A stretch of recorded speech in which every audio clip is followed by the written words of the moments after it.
Good evening. My name is Rich Shortall with FireSafe Marin. I want to welcome tonight's discussion about how contractors can grow their business by learning to retrofit homes to make them wildfire resistant. Let's begin by watching a short video that shows examples of homes that survived the recent Los Angeles wildfires.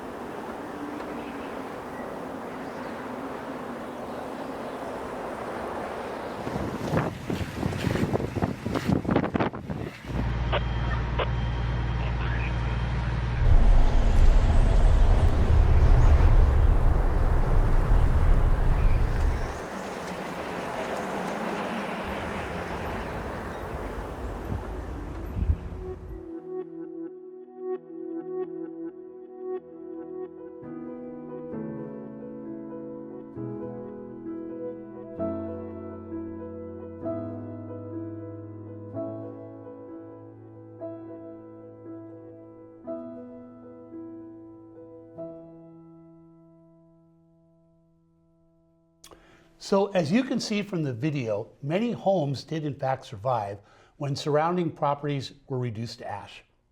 Research and post-fire assessments have shown that homes and businesses can be protected against wildfire by addressing three areas of vulnerability: materials and design features, the landscaping, vegetation located immediately adjacent to the home, and the general vegetation and other combustible materials on the surrounding property. Tonight, we will give an overview of the important role and opportunities for contractors in the field of home hardening for protection from wildfires.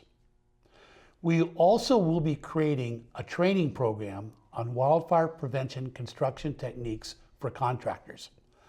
This will be an online course which we will promote in conjunction with the Marin Builders Association.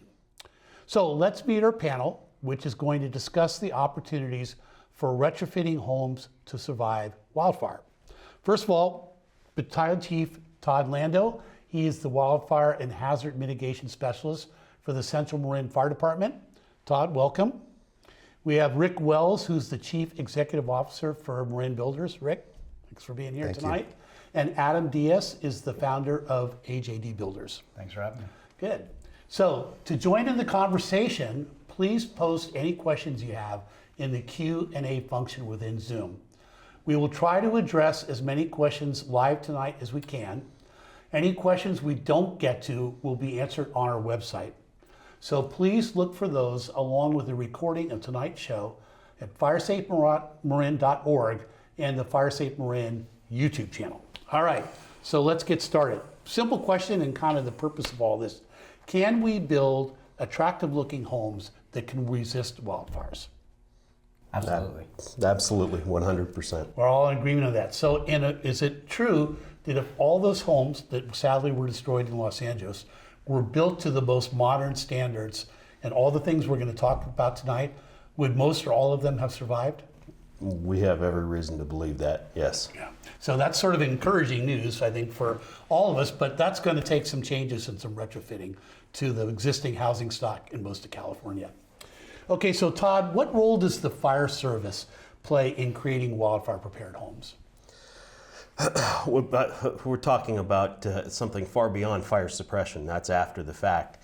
The fire service is responsible for inspecting and enforcing a variety of codes and local ordinances in California, especially those related to the vegetation management and defensible space around homes. CAL FIRE inspects more homes than any other agency in the nation. California local agencies, anywhere where there's a wildland-urban interface, are also responsible for inspecting and in some cases enforcing those codes, although enforcement is a very difficult option.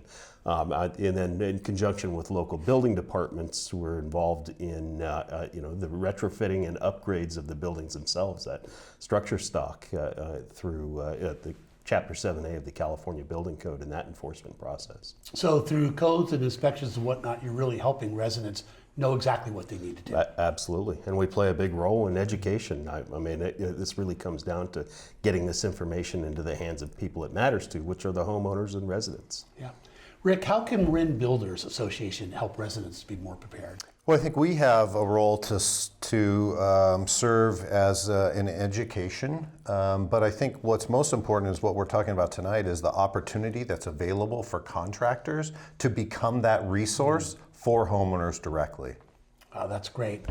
And Adam, you told me a little bit about this before, but as a contractor who specializes in preparing homes to resist wildfire, can you tell us a little bit about sort of what motivated you to get into this? Oh, absolutely. In the 2017 wildfires in Sonoma County was a game changer for us.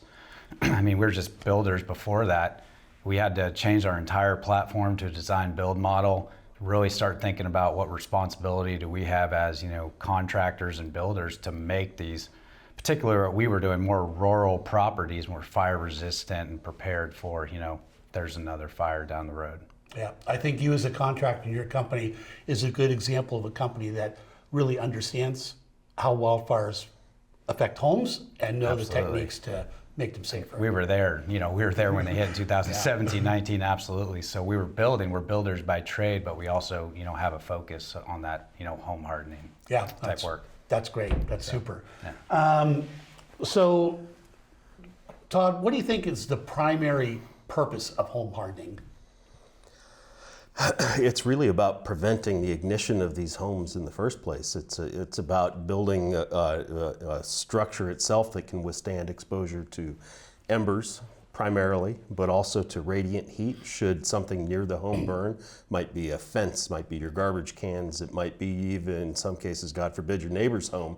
But we're talking about using the right types of materials to construct a home built using the right techniques to minimize the size of gaps in the building, design elements that are resistant or reflect heat away from the home, so that the homes never ignite and they don't require a fire engine to be present to protect the home, because like we saw in Southern California, there are too many homes burning and we don't have enough firefighters in California to put a fire engine in front of every house and protect it. That's unrealistic. We do sometimes hear from homeowners that they get a little bit overwhelmed about where to start. Any thoughts on a good starting point for homeowners to take the first steps in this, Adam?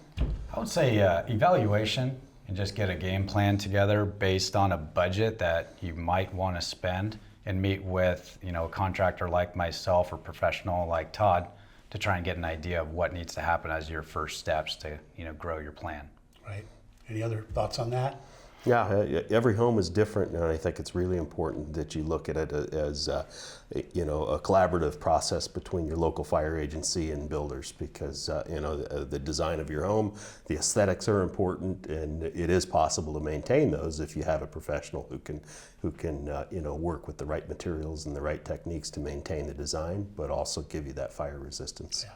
I'll make a little pitch here for Marin's home evaluation program. And I think we've done around 55,000 homes, right, Todd, in Marin? Yeah, in total, almost 100,000 inspections now. Oh, that's pretty amazing. And for those who haven't really been paying attention, perhaps in Marin, when these home evaluations are done, you get a very detailed report. It's available online to download.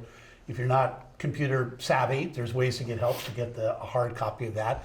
But that's a real guideline, and that's something for you to start working with the contractor on. It's a blueprint where to go, and now the two of you work together to determine the best steps and sort of a program to move down the line on that. So we've got some information out there.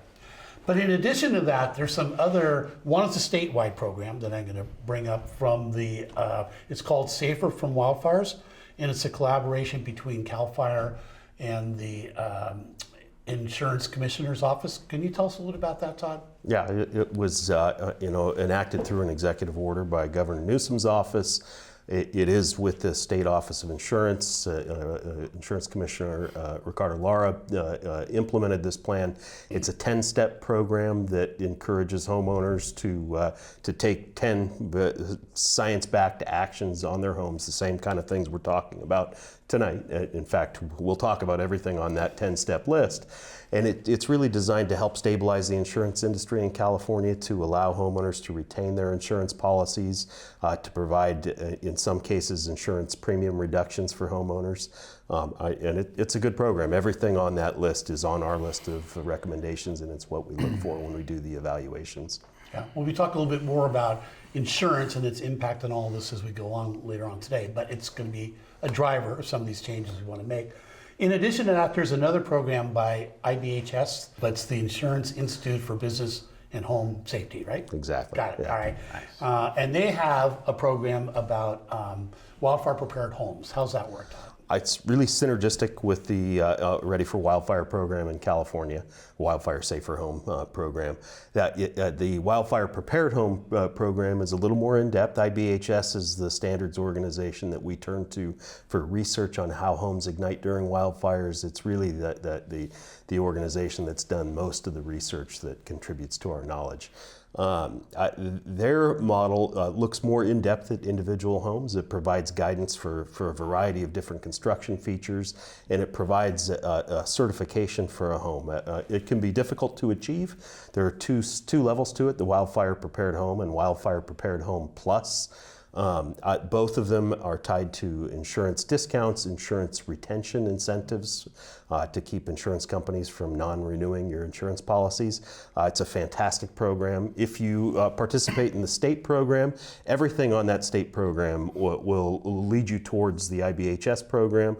IBHS takes you a couple steps farther, and that's really the model that we want to see everybody get towards. It's a multi-step process. Both of these programs work together and are very important.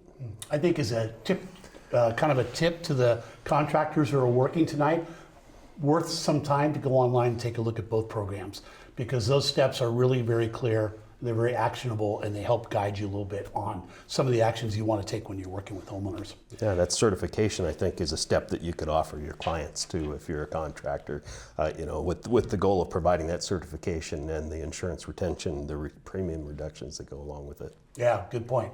Well, let's dig in a little bit to what some of these components are. So the first one, what's Zone Zero? It is sort of global, encompass all this, but we are putting a lot of emphasis on this. You want to describe what that is?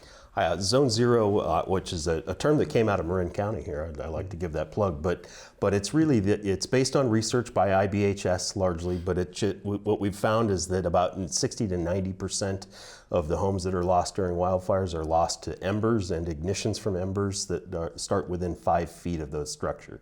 So Zone Zero refers to the area that moves horizontally out from the structure 5 feet. In that area, we need to see a complete lack of anything combustible, anything that could burn. That includes vegetation, obviously in many cases, but what we found is that there ought to be no vegetation at all within 5 feet of a structure, and nothing else combustible. That might be bark mulch that you see oftentimes in planting beds around the base of a wall, even green lawn, even green plants. All plants can burn. And then combustible materials, building materials, might be the recycling can that you push under the eave of your house. Includes things like a natural fiber doormat that you might have at your front door. Anything at all within 5 feet of your structure that can burn ought to be moved away from the structure or replaced with non-combustible materials. So that's a starting point for contractors when working with It's a homeowners. critical We want a starting nice point. clean zone that first 5 feet. Yeah. So Adam, within that first 5 feet, there's elements of the home itself. So one of them is vents. What's the vulnerability of vents to wildfire? Well, they make fireproof vents to not let embers inside either your crawl space, which is underneath the house, or the attic, which is above the house. So one of the first things we look at would be, are your vents, which are typical areas for airflow within the crawl in the vent or crawl in the attic, are those fire rated? That's one of the first steps that we look at when it comes to vents. Yeah. So that's a very good starting point again for contractors. Absolutely. You want to be familiar with the different types of vents because they're in different shapes. And are they all on the foundation or are they all over the place?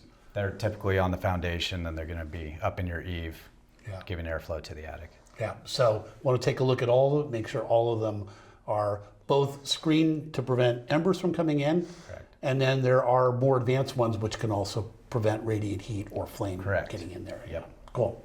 How about gutters? Same thing. Are gutters a part of the vulnerability in that area there? Absolutely. Yeah. Gutter guards are essentially, they're preventing debris, and the right type of gutter guards, that is. They're preventing debris from buildup in that area, which can cause fires within the eave itself, fire to travel up underneath your roof assembly. So gutters are another huge huge part of that, not just the gutter themselves, but the flashing beyond to make sure that you're protecting that fascia, that you're protecting that wood, that you're essentially eliminating any source of combustion around that gutter and around that eave. Yeah. So here in Marin, we pretty much all have Class A roofs, which are great, very fire resistant. But right up there, if you have a gutter loaded with leaves and whatnot, eventually it can penetrate even a Class A roof. And then speaking of up in that area here, how about what's the vulnerability, Todd, of eaves to wildfire? Eaves can be vulnerable, especially if you've got combustible siding or vents under the eaves, like most homes do. Part of the issue is that they project from the sides of the house. Many of them are what we consider open eaves, and they're slanted. They can collect convective heat if there's flames or fire at the base of the wall. That heat collects under the eaves. The heat can build up over time, over several minutes, maybe longer during a wildfire, and eventually ignite the materials underneath the eaves. So the research shows, and our experience during these fires shows, that those eaves are a vulnerability.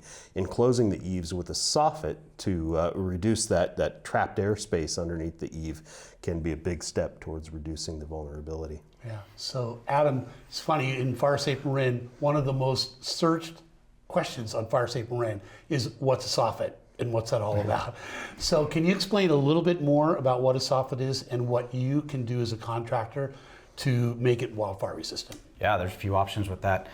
Basically, the soffit is the underside of your overhang in its essence. Obviously, we've talked about venting here. Another one I wanted to touch up on is like a non-vented assembly. Obviously, there's more costs to that, but if you have a non-vented assembly, during new construction, we do this a lot where we have soft close or not soft close, open cell or closed cell installation can add a lot of value to where we don't have to vent at all. That's ideal. But when it comes to that soffit area, that's one area we really want to focus on with our vents.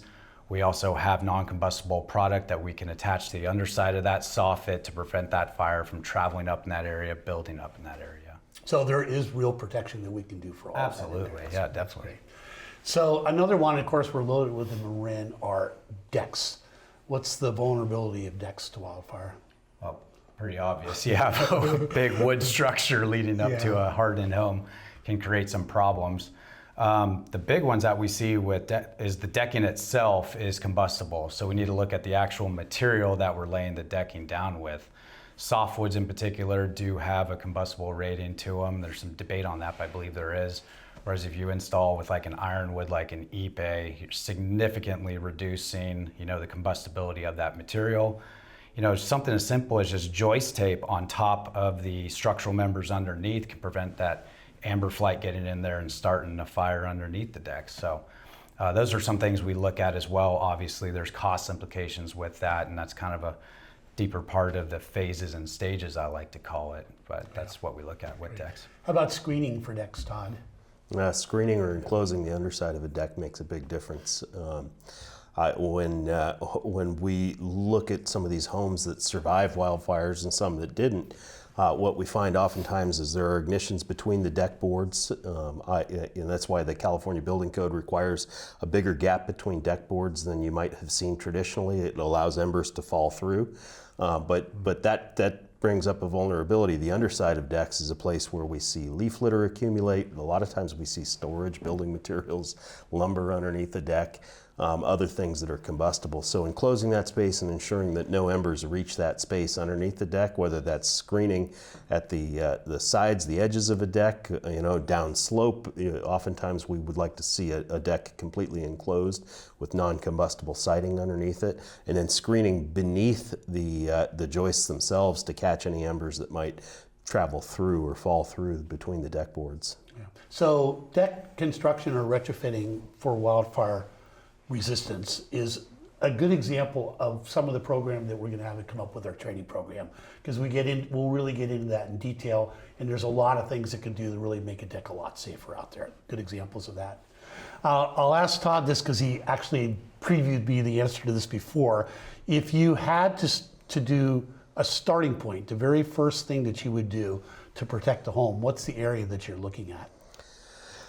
Based on what we've seen in the last decade, where we've lost 57,000 homes in California, the very first thing I would do would be disconnect fences from the home itself. And that would be replacing that section of a fence that's attached to the home, usually where the gate attaches to a home, replacing at least the first 5 feet, if not farther, or the entire fence with a non-combustible fence.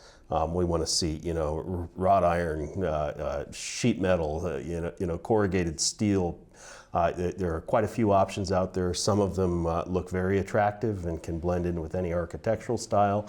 And that will disconnect that fence when the fences ignite, and they do during every fire. That fence acts like a wick and carries the fire across the property right into the wall of the house where it's attached.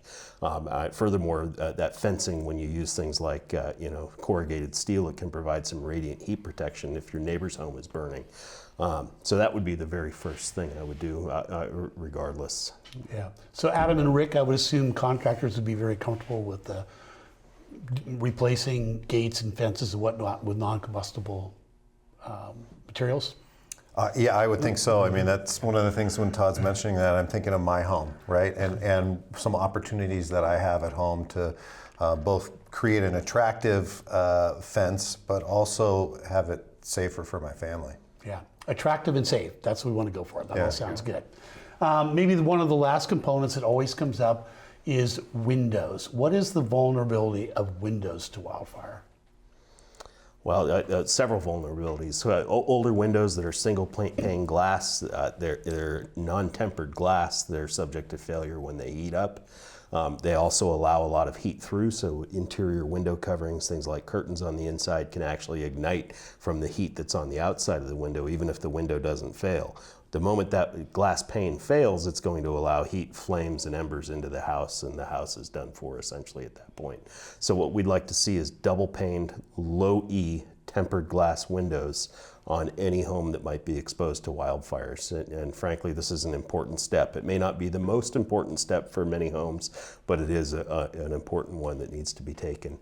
And that tempered glass is extremely important. We want to make sure that the glass itself can be exposed to quite a bit of radiant heat when vegetation, hopefully you've done your defensible space, so it's not, you're not going to have a lot of heat in your yard, but if something else like your fence or your neighbor's home is burning, we want to be able to ensure that those windows don't fail. Yeah. In my own experience, I'm a retired firefighter from San Francisco and lots of urban firefighting, and I don't think I ever went to a decent sized fire that in San Francisco was mostly single pane windows, older buildings there, that the glass wasn't blown out almost immediately from the heat. Single pane glass fails very quickly, and whether the heat's coming from inside and going out or vice versa, it is a real vulnerability. It's a little bit more expensive solution, but it is in the longer run something that really is worth doing. And of course, you get all the insulation and sound benefits from doing that, right? Yeah. We also see a lot of these windows, even tempered glass windows, that use a vinyl structure. Vinyl weakens and fails during fires when it's heated. So in any wildfire prepared home, we don't want to see vinyl windows. They're a good product in certain locations, not for homes that are going to be exposed to wildfires. That's a good point, something to look into. Okay, one thing that comes up, and we're not going to do a deep dive on this, we'll talk about it more in future training, but we do hear from people, can't I just throw a sprinkler on my roof and I'm covered and I don't have to do anything and problem solved? Is it that simple? We've had some good talks. Sprinklers are one potential approach to protecting homes, but they really need to be the last thing that's installed on a home after all of these other issues are addressed. And building a sprinkler system, I think Adam can attest, building one that can withstand a wildfire and be activated at the right moment is a really complex engineering task, probably more complex and expensive than many homeowners want to tackle. You want to add anything to that? Yeah, first stages, like Todd said, I think the first stages is within the home hardening. Protect your investment, especially because it's less of a cost to do so. And then at the end of the day, if that's what you need to make you feel good about it, I believe there is value in that system, go for it. But it makes no sense in putting a sprinkler system up on a house if you haven't done the basics. No sense in building a good house if you don't have a good foundation underneath it. Yeah, sound advice and good reasoning, I think. Good. Okay, so we're talking about all these different things that done. We covered like 10 different things, and I'll come back to you again, Adam. Is there it can be overwhelming to try to do all this once and particularly expensive. Is there some value in sort of multi-year plans or doing things in phases? Oh, absolutely. And yeah, there's a whole emotional side to this too. And people are worried about, protecting their investment, getting dropped from their insurance. I kind of call it phases and stages. So start with, your smaller projects and work up to the bigger one. And everyone has, a budget that they can spend, want to spend. You just got to kind of figure that out. I like to start with, gates, fence, and gutters, and then kind of your bigger projects, as we were talking about, your siding, your decks, and your windows, and the sprinkler system, if ultimately that's your goal. So just kind of, phases and stages, and get opinions and take your time with it. Rick, I think this might be one of the values of working with licensed contractors, that they know how to do this and they know how to work with the public. I think that's one of many benefits of working with a licensed contractor, Rich. But you get an inherent level of expertise, responsibility, and most importantly, you get accountability.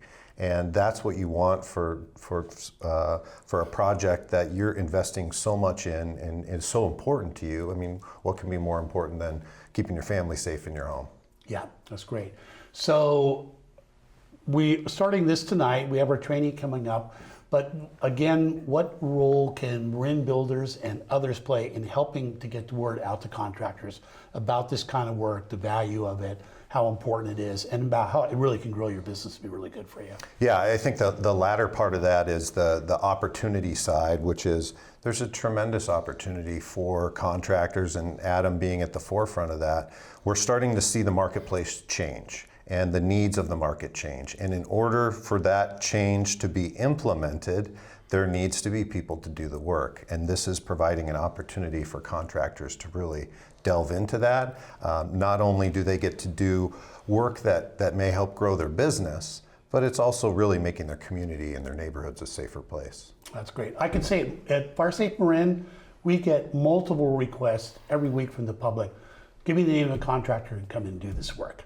There is tremendous demand out there, and right now, not a lot of easy places that we can point to get the work done. So there's real value in this, and I think it's not just good for the business, but it's also really doing the right thing and making all of us a lot safer. So kind of exciting.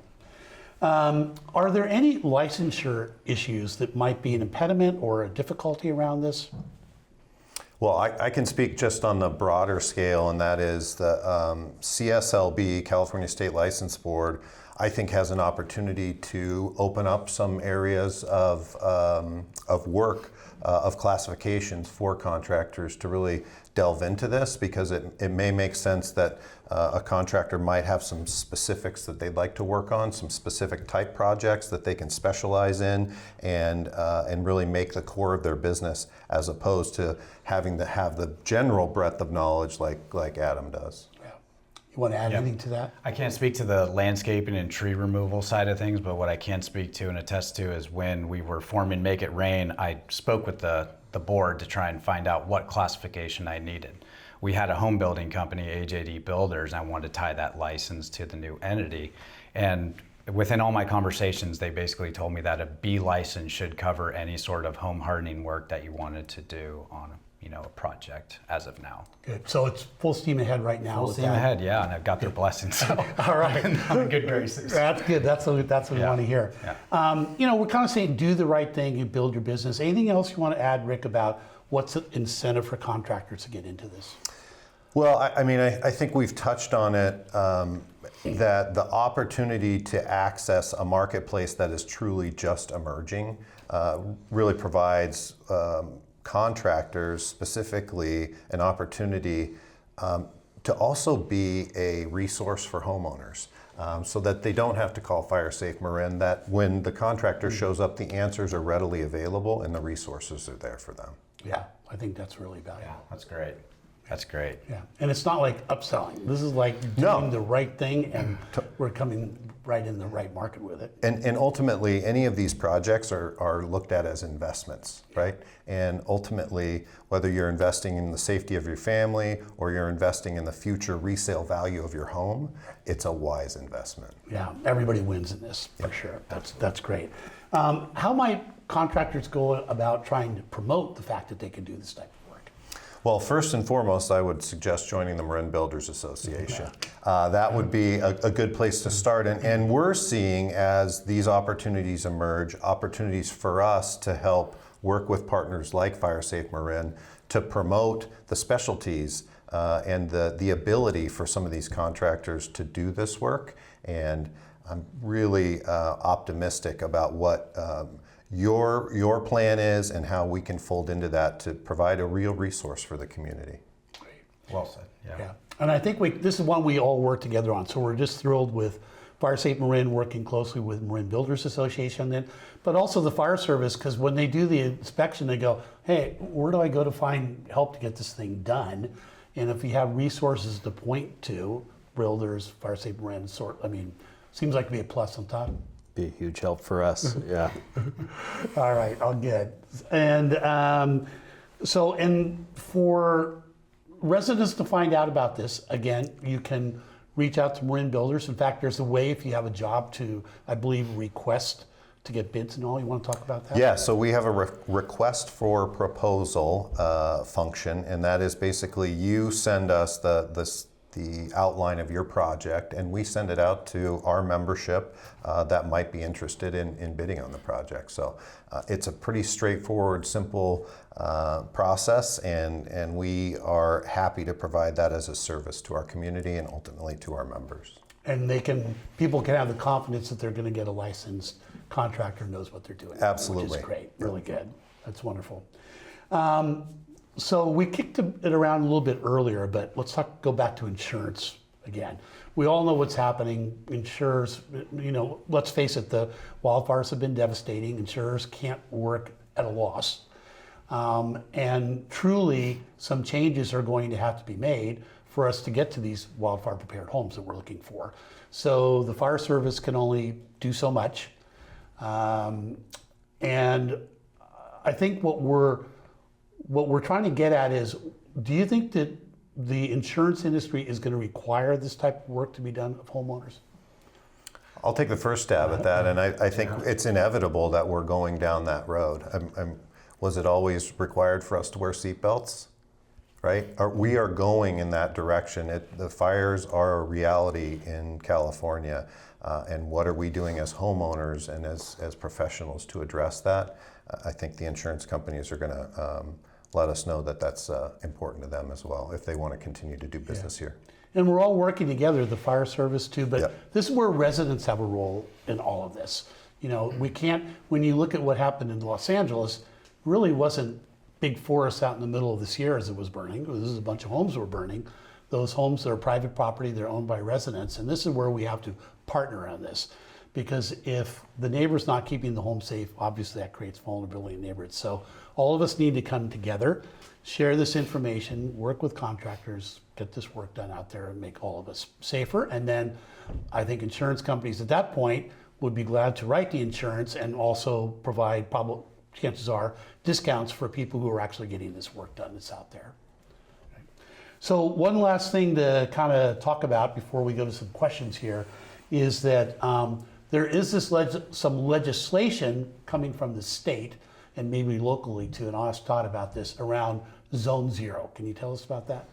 Yeah, AB 3074 passed in 2021, and it required Zone 0 clearance of combustible materials by January 1st of 2023 for all new construction, and then it was supposed to go into effect in 2024 for existing construction. Those deadlines were missed, and the governor issued an executive order just after the Southern California fires requiring that they adopt the regulation by December 31st of this year. So we should anticipate that on January 1st of 2026, the Zone 0 will be required for all new construction in California. And it sounds like there will be a 3-year enactment period for existing construction. And that means that if you live in the wildland-urban interface in state responsibility areas, and likely, certainly in Marin, in any wildland-urban interface area, that you will be required to remove all combustible materials within 5 feet of your structure. That means no vegetation at all. That means no, even things like like a combustible planter with plants in it. A wood planter would need to be moved away. Wood or combustible patio furniture, that doormat that I keep talking about, your garbage cans, and the fence that's attached to your structure, you're going to have 3 years to make that correction. And this is probably the single best piece of legislation that we can enact in California to reduce the chances of an LA fire happening again, or an Oakland Hills fire, or a camp fire happening again. This will make a huge difference. There's no doubt in our mind. The issue that we see is that it's a big aesthetic change for a lot of homes, and it's going to be a bitter pill to swallow until people see the benefits, which are going to be reduced fire loss, fewer fatalities and injuries during these fires, and ultimately fewer destructive urban conflagrations. Yeah. And it's more than just simple landscaping.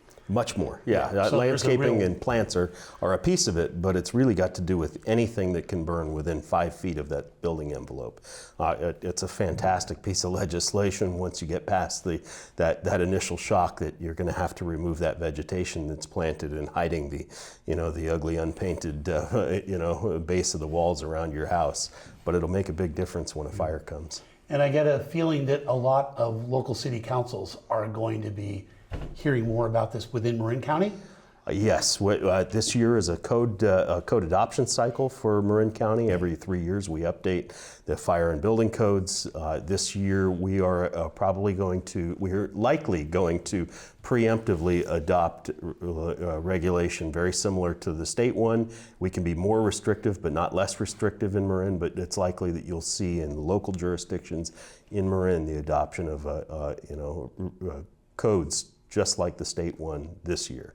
I think for our contractors audience out there, again, opportunities coming up because this work needs to be done. It will make us all safer. It's important to do, and it really does require a contractor who knows what they're doing with the proper licensure and whatnot. So, and we're talking about the resources of how to find out who these are and make all of that happen, right?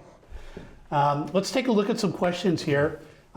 Really have one now. It's a little bit technical, so I don't know how much we can get into this, but we'll take a first pass anyway. So in the world of vegetation management, what tasks can landscapers perform, and when does a tree and palm contractor need to be called? Do we know an answer to that? And I think this is like basic landscape versus sort of needing an arborist. Yeah, I think that's outlined in your licensure. So what the cutoff is, what's allowed under the different types of licenses is outside of my scope. Typically we recommend a tree service to anybody who has to reach off the ground. If you have to reach farther than you can reach overhead from the ground, then you ought to call somebody with the climbing license. Yeah. Yeah. Well, I think kind of relative to this type of question, again, if you're a licensed contractor, the contractor's license pretty much spells out what can and can't be done. Right. So that's really the first resource, right, to go to.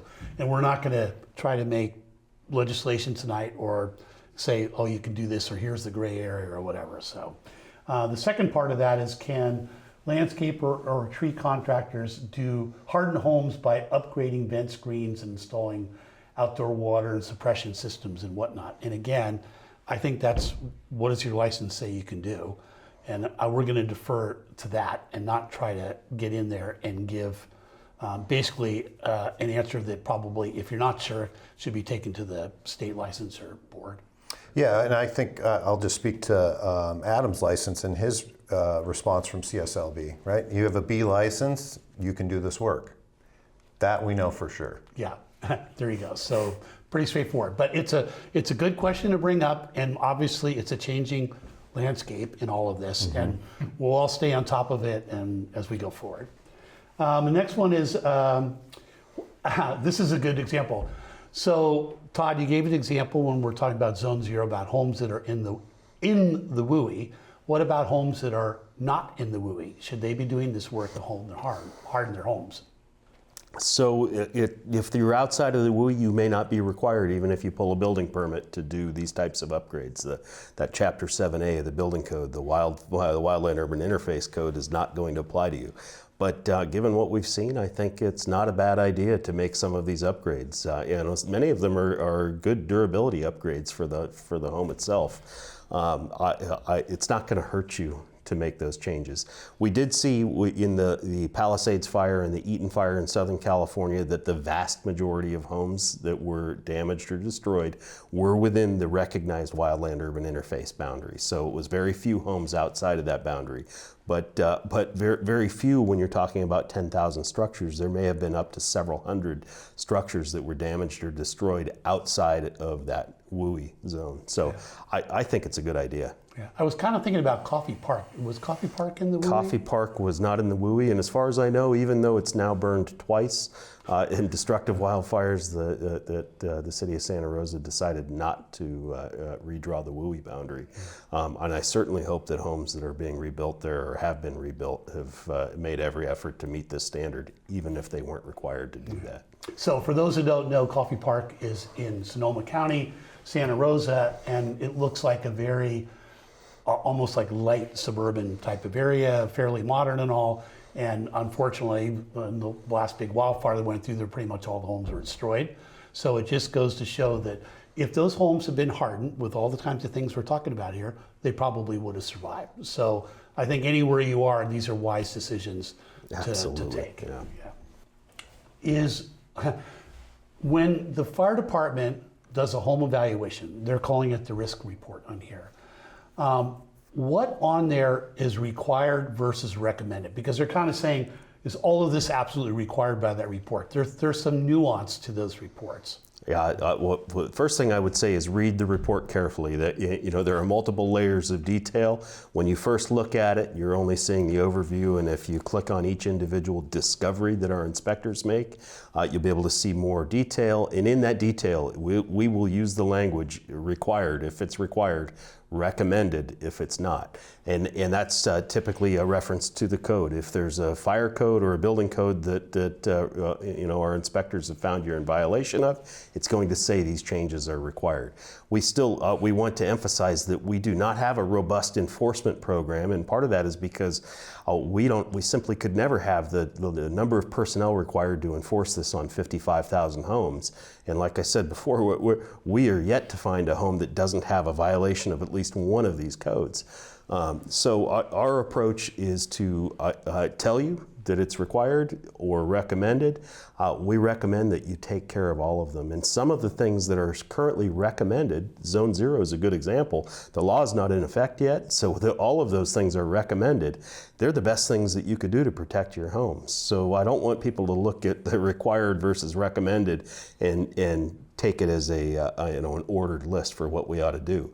What we do provide is a checklist, and it is ordered. The first thing on that checklist is what our algorithms, which are based on sound science, some really robust algorithms, have determined are the most vulnerable things on your property. Yeah. So Adam, would these home hardening techniques apply also to apartment buildings, condos, HOAs, and all that? Yes, they could. Yeah. So Yeah. same vulnerabilities. Yeah, same vulnerability. Yeah. Yeah. Let's see. So here's a very common. This is our most famous question, which is, I have this neighbor and their tree is very hazardous, and I'm concerned they're going to burn down my property. And I don't mean that lightly, because I know that's a legitimate concern for people. But how do we respond to that, Todd? First, I tell everybody to look inward. If your neighbor's tree is putting your property at risk, there's a reason, and that's because your property is vulnerable. If your neighbor's tree does not put you at risk if you have hardened your home to the point that it is invulnerable to wildfire. If you've taken all of these steps, you don't need to worry about your neighbor's tree anymore. That's critical. We are in control of the things that are going to ignite, and you need to make your home one that can't ignite from the radiant heat from your neighbor's tree if you're concerned about that. Never mind the fact that it's very rarely your neighbor's tree that's really the problem. Trees themselves are not a significant source of heat, flames, and embers during wildfires in our environment here in Marin. So the trees aren't a problem. What's a problem is that your home has vulnerabilities and you haven't addressed them yet. You need to start with your own home, worry about your neighbor's home next. Yeah, it is worth taking a look at almost any post-wildfire review of neighborhoods and all, and you notice how many of the trees have survived, barely even scorched, because trees are loaded with water. There are some trees that are a little bit more vulnerable than others, but most trees, particularly native trees in California, oaks and redwoods and all that, actually do really well. Even, believe it or not, eucalyptus, everybody thinks it's going to burn down, but there's been lots of fires with eucalyptus very closely adjacent to homes, and that really wasn't the problem. Yeah. So hardening the home is going to protect you from any of this. Yes. There was a question about enclosing soffits. We did cover that earlier, but generally speaking, soffits should be enclosed. Yes. So where can you find information on home hardening? Well, I'm going to the first place to point to, I'm going to say, is the Fire Safe Marin website.